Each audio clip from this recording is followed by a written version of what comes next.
हम इस वीडियो में मलिक मोहम्मद जायसी का जीवन परिचय, भाषा, शैलीगत विशेषताएं, भाव पक्ष, कला पक्ष तथा प्रमुख रचनाएं और जायसी से संबंधित जितने भी महत्वपूर्ण तथ्यात्मक जानकारी है इस वीडियो में पढ़ने वाले हैं।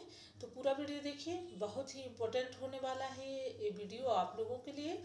यदि अभी तक चैनल सब्सक्राइब नहीं किया है तो चैनल सब्सक्राइब कर लीजिए, बेल आइकन दबा दीजिए, जिससे हिंदी साहित्य की संपूर्ण जानकारी तथा क्लास वाइज कक्षा 12वीं की जानकारी आपको इस वीडियो में चैनल पर मिलती रहे। चलिए हम देख लेते हैं मलिक मोहम्मद जायसी का जीवन परिचय। जायसी के अपने कथन के अनुसार उनका जन्म 900 हिजरी 1492 ईस्वी में हुआ था। कब हुआ था? 900 हिजरी और 1492 यानी कि 92 ईस्वी में हुआ था।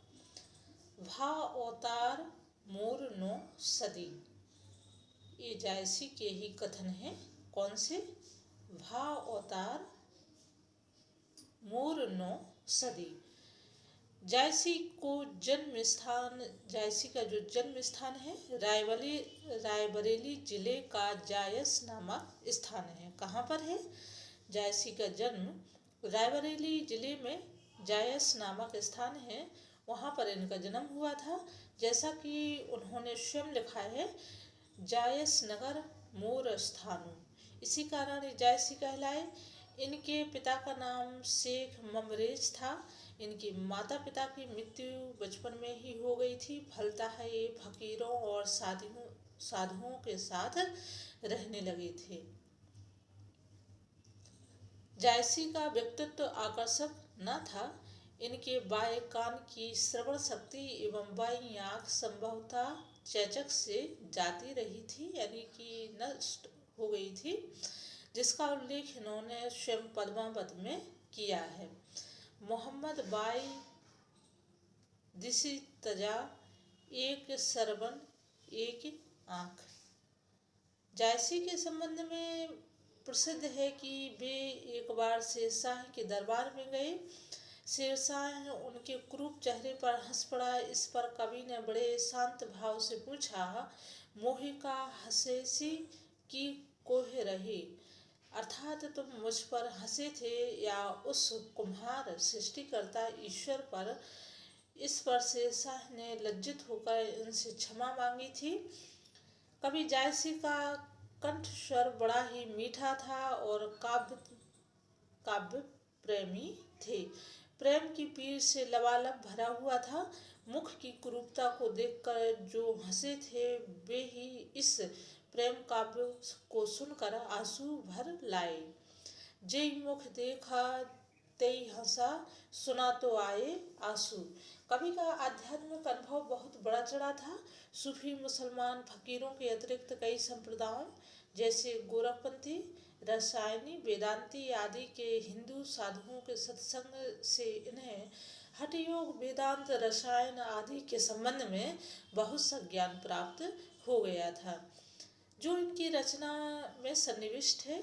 इनके इस्लाम पैगंबर पर पूरी आस्था थी। ये निजामुद्दीन औलिया के शिष्य परंपरा में थे। ये बड़े भावुक भगवत भक्त थे और अपने समय के बड़े ही सिद्ध और पहुँचे हुए फकीर माने जाते हैं। सच्चे भक्त का प्रधान गुण प्रेम इनमें भरपूर था। अमेठी के राजा राम सिंह पर इन पर बड़ी श्रद्धा रखते थे। अमेठी के जो राजा थे राम सिंह, वह जायसी पर बड़ी श्रद्धा या उनका बड़ा ही विश्वास था।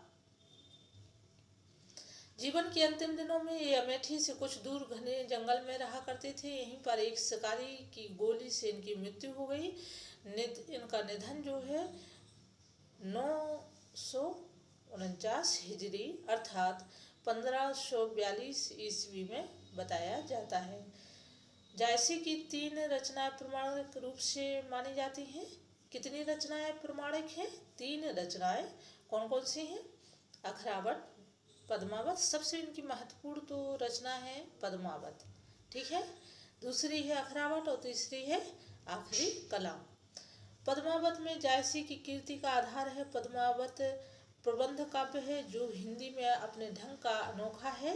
यही एक प्रेमाख्यान काव्य है जिसका पूर्वार्ध कल्पित है, उत्तरार्ध ऐतिहासिक है। पूर्वार्ध में चित्तौड़ के राजा रतन सिंह और सिहनदीप की राजकुमारी पद्मावती की प्रेम गाथा है। सूफी सिद्धांतानुसार कवि ने रत्न सेन को साधक और पद्मावती को ब्रह्मा के रूप में प्रस्तुत किया है। तो यह जायसी के संबंध में जो जानकारी है। इसके बाद अब हम देखते हैं रत्नसेन अनेक बाधाओं को पार करता है, कष्टों को सहता हुआ अंत में पद्मावती को प्राप्त करता है।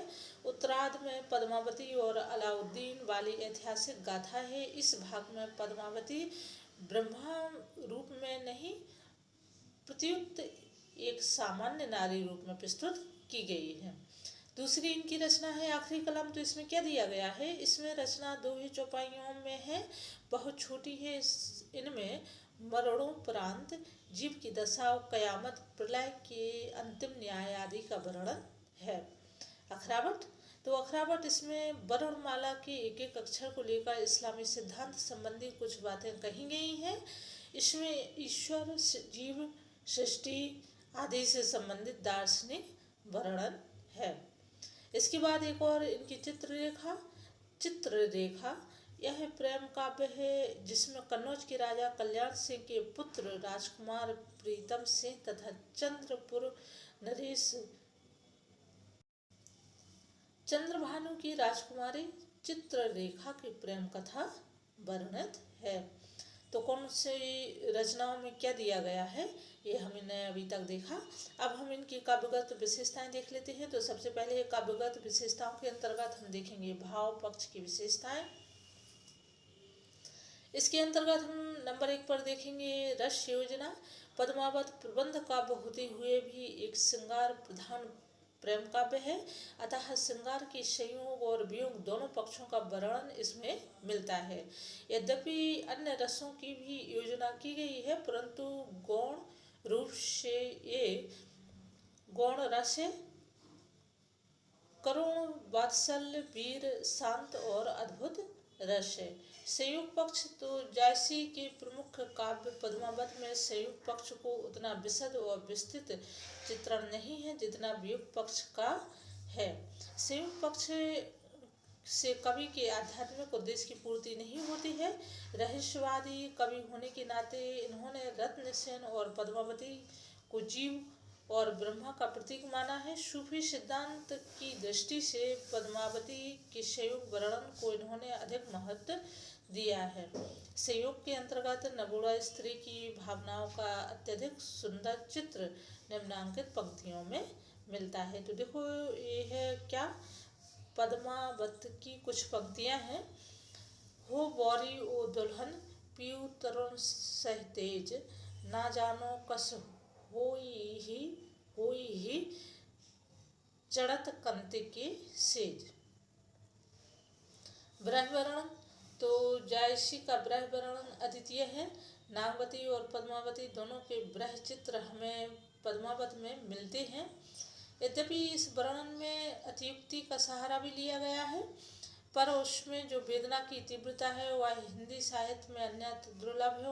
उसका एक एक पद ब्रह का आघात सागर है। पति के प्रवासी होने पर नागवती बहुत दुखी है। वह सोचती है कि वे स्त्रियां धन्य हैं जिनके पति उनके पास हैं। एक पंक्तियां यहाँ पर दी हैं।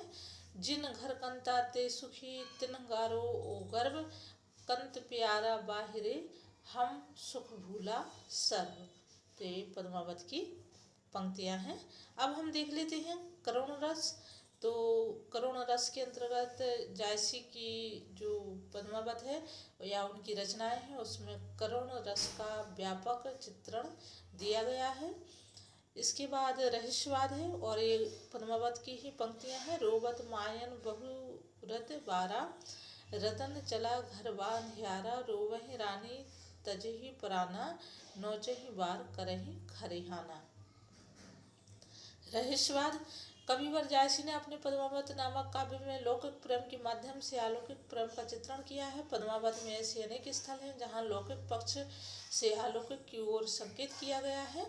नागवती का हृदय द्रावक संदेश निम्नलिखित पंक्तियों में द्रष्टव्य है। पीयूषु कहु संदेशड़ा, हे भौरा हे काग, सो धनि बिरहे जरि मुई, तेहि का धुआं हम लाग। प्रकृति चित्रण। तो मानव प्रकृति के चित्रण के अतिरिक्त जायसी ने बाह्य दृश्यों का भी बहुत ही उत्कृष्ट चित्रण किया है।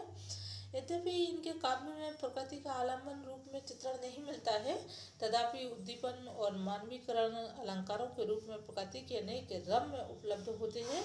भाव पक्ष में उपयुक्त विवेचना से सिद्ध होता है कि जायसी वास्तव में रस सिद्ध कवि थे। अब कला पक्ष आ जाता है। कला पक्ष की विशेषताएं। तो कला पक्ष में जायसी का कला पक्ष पुष्ट, परिमार्जित और प्रांजल है, जिसकी विवेचन इस प्रकार से है। छंद विधान। तो जायसी ने अपने काव्य में दोहा चौपाई पद्धति चुनी।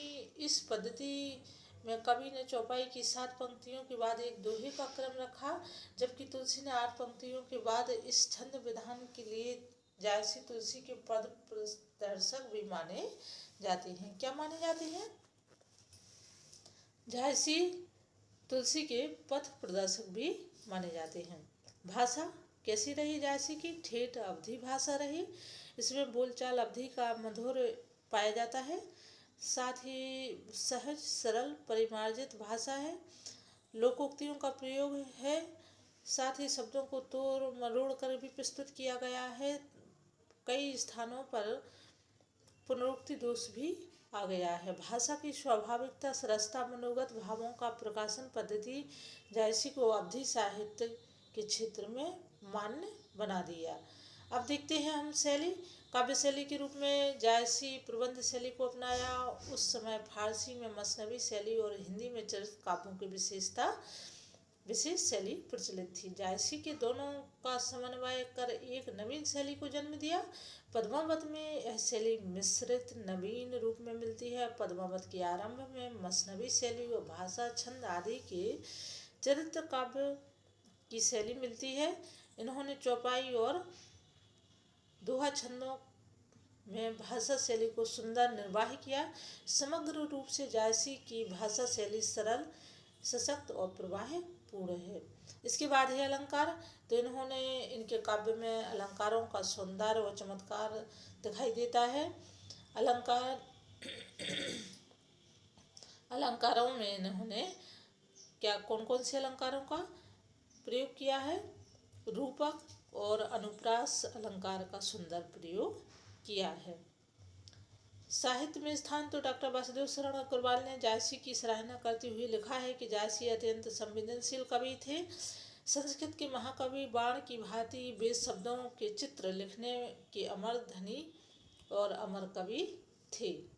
ठीक है, तो ये हुआ मलिक मोहम्मद जायसी का जीवन परिचय।